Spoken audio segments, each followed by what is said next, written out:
La notion de coût. Alors la notion de coût, on a parlé du mètre carré de stockage, bien évidemment. Le mètre carré de stockage, alors il s'avère que nous, e-service 52 tout simplement parce que nous sommes situés en Haute-Marne. Vous ne savez pas où est la Haute-Marne, mais vous regarderez sur une carte, on est dans le sud de la Champagne, dans la Champagne-Ardenne, donc est de la France, car nord-est de la France. Et dans ce lieu, bien évidemment, le mètre carré est quand même bien moins cher que sur une plateforme logistique en Ile-de-France, en Rhône-Alpes ou à Toulouse, par exemple. Dans les coûts, vous avez les coûts de préparation. Tout à l'heure, pendant l'intermède, en attendant de démarrer, Jérôme nous faisait remarquer qu'il était en train de finir ses colis. Mais tout simplement, vous vous rendez compte que pendant que vous faites cette préparation, vous avez un coût qui est induit. Alors, c'est quoi ce coût? Vous allez me dire, c'est moi qui le fais. J'entends. Mais pendant que vous faites ça, vous ne faites pas de commerce. Vous ne faites pas de commerce, vous ne faites pas de marketing, vous ne faites pas d'achat, vous n'optimisez pas votre vrai métier. Et donc, il y a un moment, quel est votre vrai métier? Est-ce que votre vrai métier, c'est de faire des colis? Ou est-ce que votre vrai métier, c'est de vendre vos produits?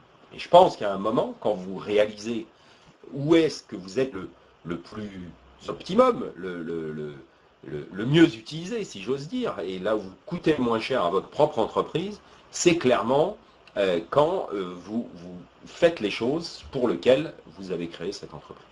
Donc, le coût des préparations est un coût caché qui est très important et qui, pour autant, chez nous, va forcément, nous on a une chaîne de préparation, donc forcément on est un peu mieux équipé. On a une logique, un fil, et puis nous on a des gens qui ne travaillent que sur l'expédition de colis et que sur de l'emballage. Donc des vraies réactions, donc on va optimiser le temps. Non seulement on va optimiser le temps, mais en plus on vous coûtera moins cher que si c'est vous qui le faites. Bien évidemment, l'organisation des surfaces, nous par exemple, on réorganise nos stocks très régulièrement en fonction de vos rotations, en fonction des dimensions de vos produits, en fonction de l'équilibre entre nos différents clients. Alors que la dernière fois que vous avez réorganisé vos stocks, clairement c'est la dernière palette qui est rentrée, vous l'avez mise à l'entrée. Nous, ça ne fonctionne pas comme ça, on va le gérer en fonction de vos flux. Et c'est notre système d'information qui va nous réorganiser régulièrement notre stock. Ce qui veut dire quoi? Ce qui veut dire que nous, on va gagner du temps dans la préparation, que vous ne pourrez pas gagner, vous n'avez pas le temps dans votre stock. Il faut être clair.